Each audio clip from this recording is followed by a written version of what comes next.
थप्पड़। राशि दिल्ली की एक बहुत बड़े बिजनेसमैन की बेटी थी। उसके पिता के 4 बेटे के बाद एक बेटी हुई थी। राशि हमेशा से ही घर की लाडली रही थी। सब भाई जैसे उस पर जान लुटाते थे। घर में सबसे छोटी थी तो मानो भाइयों के लिए खिलौना जैसी थी। कभी बड़े भाई की गोदी में तो कभी दूसरे नंबर के भाई की गोदी में चढ़ी रहती थी। राशि की माँ बिहार के पूर्वी चंपारण जिले की थी।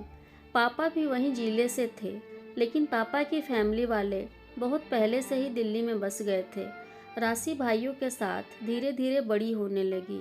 उसके बड़े भाई और राशि में 12 साल का अंतर था, तो बड़े भाई उसको बहुत ही प्यार करते थे। उसकी लड़ाई सबसे ज़्यादा छोटे भाई से होती थी, क्योंकि दोनों में सिर्फ 2 साल का ही अंतर था। लेकिन राशि लाड़ प्यार पाकर अपने छोटे भाई से बड़ी दिखती थी। छोटा भाई और उसका कभी नहीं बना। राशि हमेशा छोटे भाई की शिकायत करती।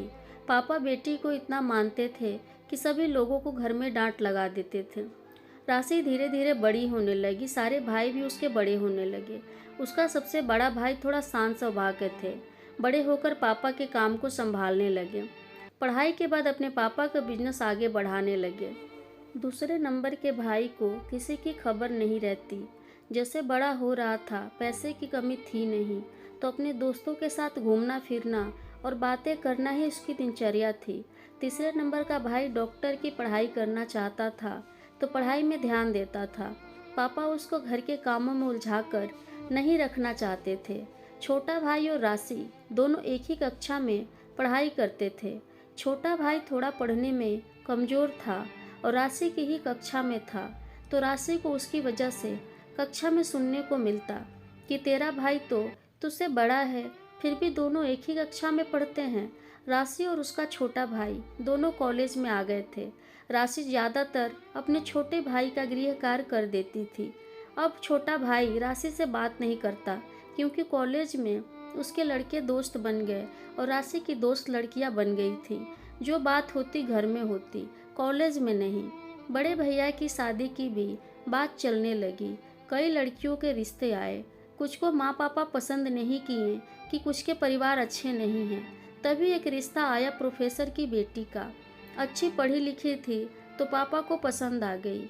भैया को पूछा गया तो भैया पापा के सामने इन सब मामलों में बात कभी नहीं करते, और घर के बड़े थे तो उनके कंधे पे अपनी जिम्मेदारी थी। उन्हें लगता था कि कोई ऐसी चीज़ मिले जो मेरे संग मेरी जिम्मेदारी साझा करे। लड़की कैसी भी रहे चलेगी, लेकिन माँ पापा को अपने ही जैसे रुतबे वाली बहू चाहिए थी। बात चलने लगी, सब कुछ तय हो गया। राशि के भैया होने वाली भाभी को देखने गए। भाभी देखना तो एक बहाना था। भैया मना करते ही नहीं मम्मी पापा की पसंद को, इसलिए जब देखे तो हाँ कर दी। भाभी बहुत अच्छी थी।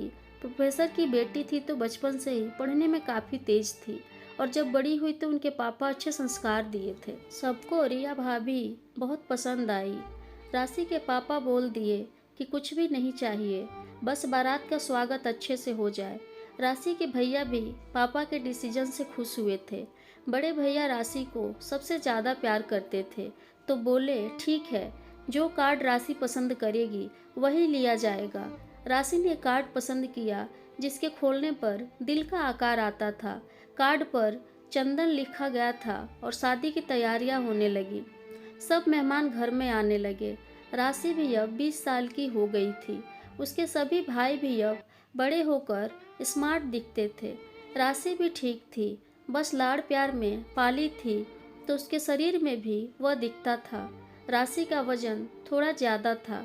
उसको पता थी यह बात, लेकिन पता नहीं क्यों वह अपना वजन कम नहीं करना चाहती थी। फिर अगर वह खाना खाने से कुछ मना करे तो उसके भाई गुस्सा होने लगते थे। सब बोलते थे कि सब खाओ, कुछ नहीं होगा। शादी में बहुत सारे मेहमान आए। चंदन की शादी का सारा कार्यक्रम घर में ही हुआ। सिर्फ बारात के लिए रिया के पापा मैरिज हॉल बुक किए थे। शहर में ज़्यादातर शादियाँ मैरिज हॉल में ही होती हैं।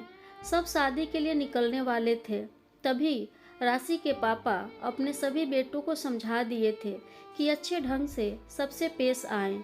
मेहमानों से कोई गलत बात हुई सबकी बाद में खबर ली जाएगी। राशि के भाई सब ठीक थे, लेकिन उनकी दोस्ती शहर के लड़कों से थी, तो फिर इन लोगों का भी नाम खराब हो गया था।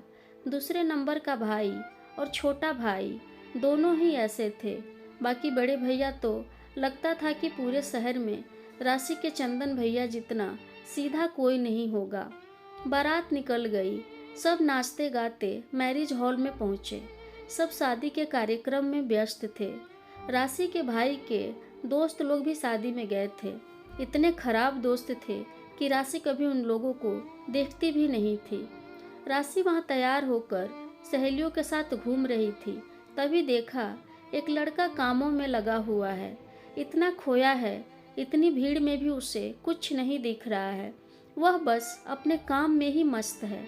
राशि यह सोच भी लेती कि वेटर होगा, लेकिन फिर उसे एहसास हुआ कपड़े तो उसने वेटर के पहने ही नहीं थे, बल्कि साधारण कपड़े पहना हुआ था। मेरे प्यारे दोस्तों, अब आगे की कहानी अगले भाग में। तब तक के लिए प्लीज़ लाइक करें और कहानी कैसी लगी ये ज़रूर बताएं। और अभी तक चैनल को सब्सक्राइब नहीं किया है तो आगे के भाग की कहानी को सुनने के लिए प्लीज़ चैनल को सब्सक्राइब करें। आपका बहुत बहुत धन्यवाद।